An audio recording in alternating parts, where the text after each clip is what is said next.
Hi everyone, today I'm going to talk about the film The Flavor of Green Tea Over Rice, which is a Japanese film produced in 1952 and directed by Yasuhiro Ozu. The film talks about a middle-aged couple who had no children and they had some marital difficulties. They were not in a good moment of their marriage. They were disconnected from each other. Especially the woman was particularly angry and didn't want to talk to her husband very much.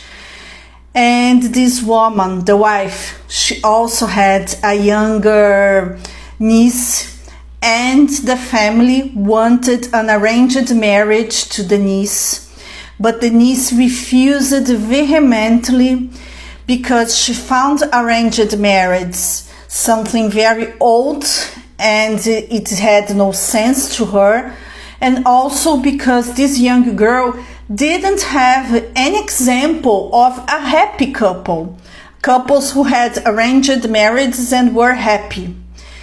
Then the woman, the wife, she wanted to travel with her female friends to a spa, but she wanted some sort of consent from her husband, and she lied saying that her niece was sick. However, the lie was spoiled because the niece unexpectedly showed up in the house of her uncle and aunt. The aunt was furious, but she invented another excuse and got to travel with her female friends.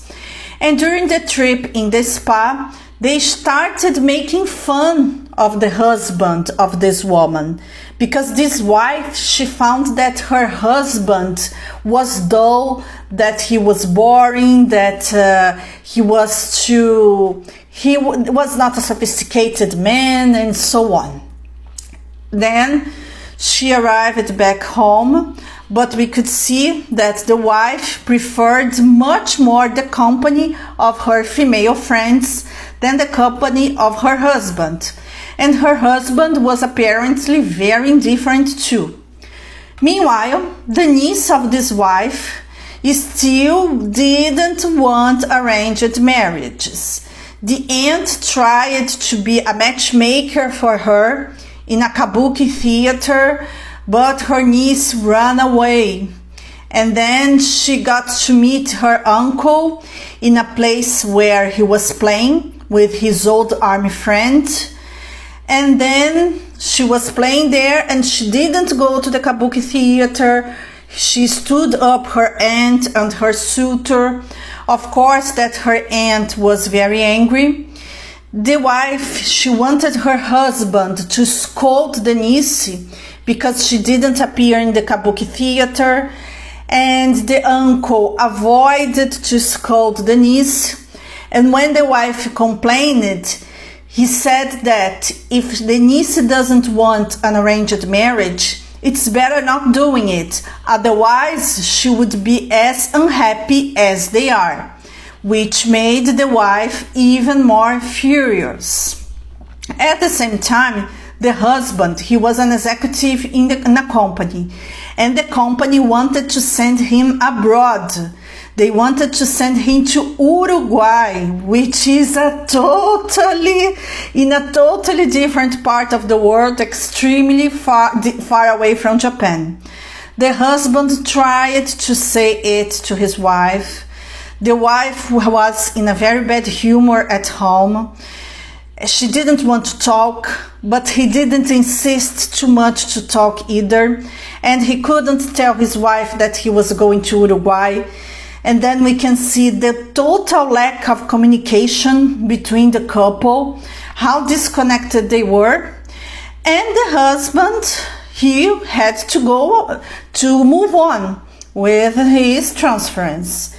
And then, at the same day, the woman decided to visit her family in another city and didn't even tell about it to her husband. And it turned out that it was the day the husband had to leave for Uruguay. and the wife didn't even know that he would be abroad. So everyone wanted to the airport to say goodbye to the husband except his own wife. The husband sent a telegram to her, the niece sent a telegram to her, telling everything, that she should return home urgently, that the husband was leaving, but the wife didn't care. And she only got to return home some hours after her husband left. Then her female friends and her niece were there. They talked to her. They asked if she didn't care about it at all.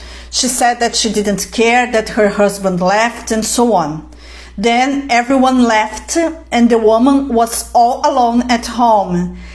Then she started to feel the pressure. She started to feel sad, and she started wondering if she really had done the right thing. Then, absolutely by chance, 2 hours after the airplane left Tokyo, the airplane had mechanical problems and had to return. So the husband had to unexpectedly return home in that same day. It was already night, the maid was sleeping, and the couple didn't want to wake up the maid. So they decided to do by themselves rice with green tea in the kitchen. None of them were used to cook because the maid cooked all the meals. But in the end, after working together, both husband and wife, they got to prepare a nice meal, and then they made up. They got to be on good terms again. The woman apologized and asked for forgiveness for not understanding her husband. The husband also apologized with the woman. They both cried. They both kissed, got emotional, and the husband said that it was the happiest day of his life since he got married. Of course that the husband, he had to leave to Uruguay anyway, but when he left, their marriage was healthy again. It was restored because after all, there was nothing too serious happening. It was both two people who were tired from each other, who couldn't communicate anymore. And once there was a favorable situation, they got to speak and restore the love and respect again. And then, in the end of the film, the woman tells to her female friends that she is in good terms with her husband again, that she will not lie to him anymore, that she liked in him even things she used to hate.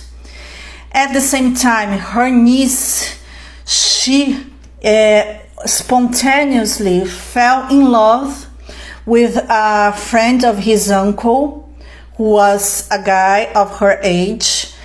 They both fell naturally in love and became a couple, which eliminated the need of an arranged marriage for the niece because she found a man she truly liked.